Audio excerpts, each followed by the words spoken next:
Good morning guys! Welcome back po sa MGR Mini Goat Farm. So, yan, tapos tayo mamumpay. Napagpakain na rin tayo ng umagahan nila. Tsaka napagpainom. Yung kain nila parang hanggang mamayang hapon na. Nagbigay lang tayo ng dahon ng saging na konti kasi parang na-miss nila yung dahon ng saging.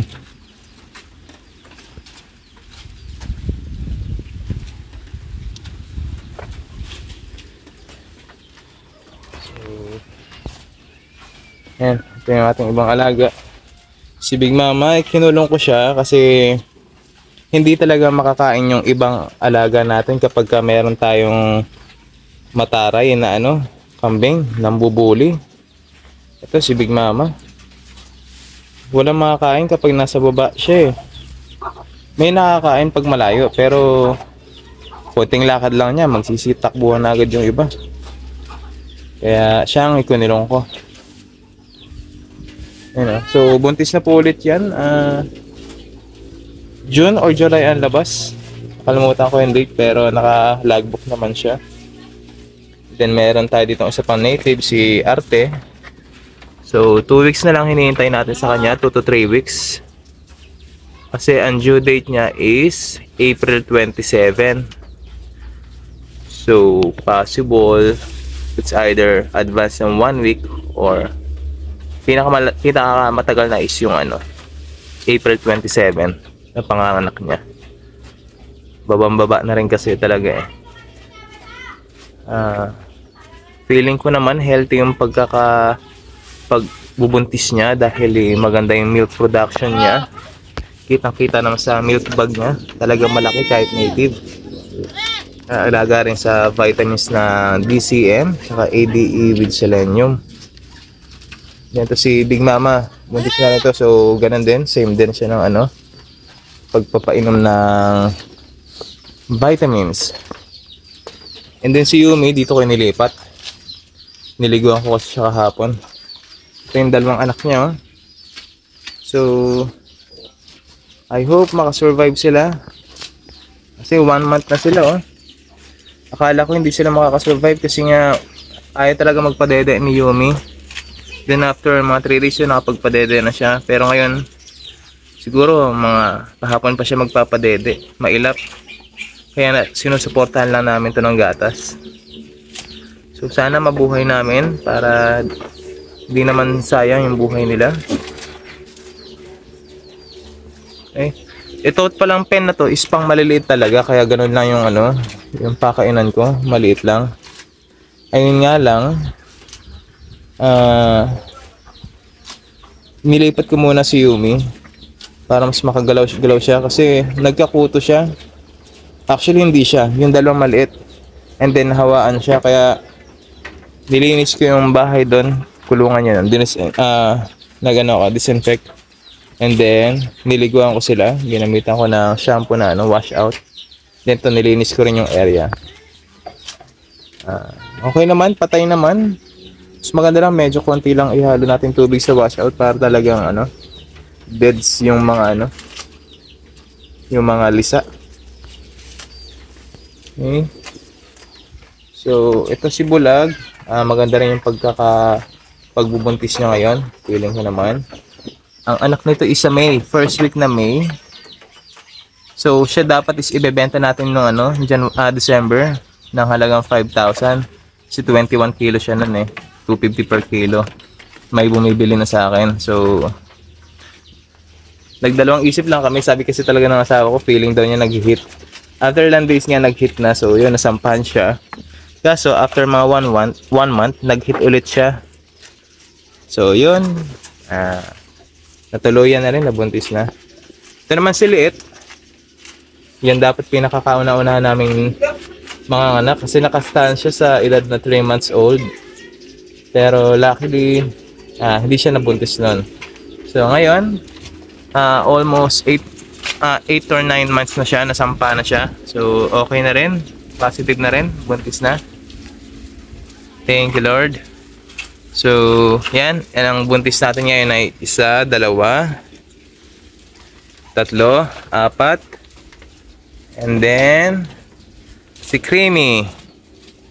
Asa si Creamy? Yan po, yan si Creamy. Yan. So 5 yung buntis natin. Hindi, tsaka si Milky pala. May sampa na rin yan. 6. So, ang wala pang sampa, yan si Tae. Si Choco. Ito. Tapos ay 2. Si Yumi. 3. Si Birang. 4. Ha! Naku. Yun. May nasira tayong ano. May nasira tayong kawayan. So, sumuot yung ano niya. Pa. Ngayon naipit dito, hindi makaalis. Kung wala ako, nako, bugbog sarado to. Kasi susuwag-susuwagan siya, hindi niya maalis yung paa niya. Kaya, i-repair muna natin to. Yan talaga kapag tipid yung ano, yung bayan ng kambing mo, eh medyo mahuna. Pero, okay lang kasi sisimula pa naman tayo. Yung iba nga walang pabahay eh. Pero soon ayusin ko rin yan. Balang araw pagka nakakuha pa tayo dito, buong 100 square meter, papaano natin. Mataas na bahay. So ayusin ko muna yung ano. Yun yung nasirang ano. Paano manok. Yung nasirang kawayan, baka may masaktan pa.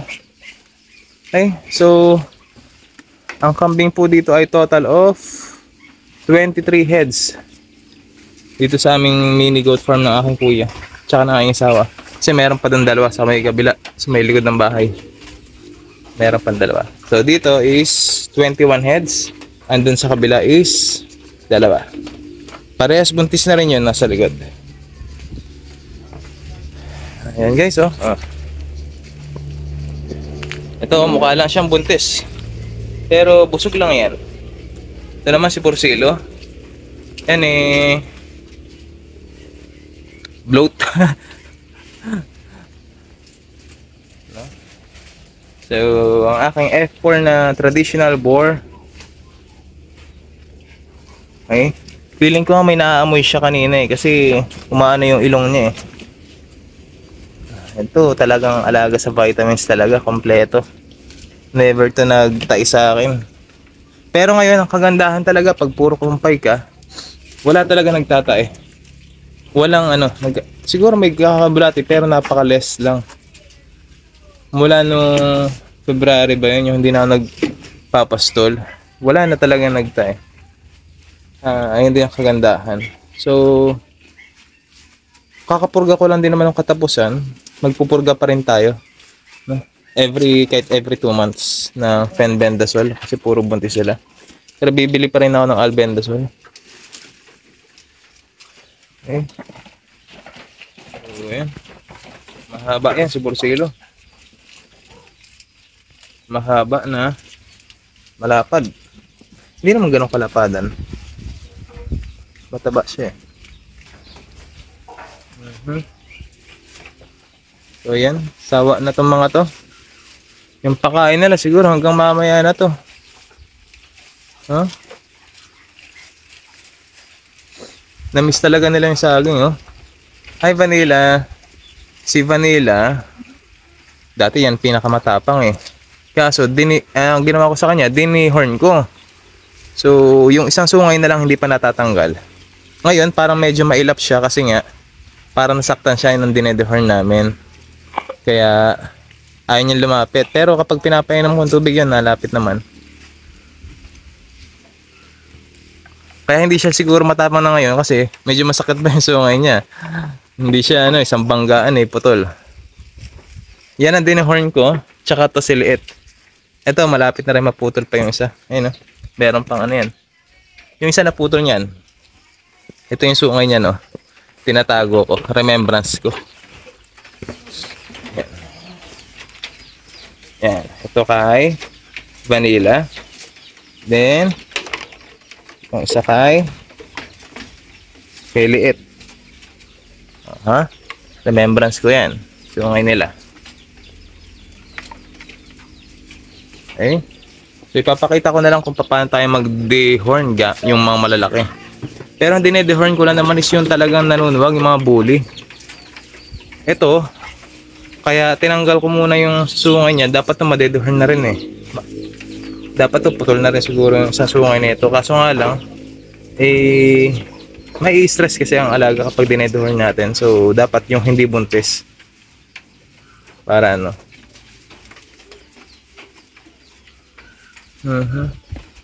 So, yun lang guys. Ang update natin dito. Ayusin ko muna dun yung nasira at baka may maaksidente pa. Yun lang. Happy goat farming po. Ingat po kayo palagi. Salamat.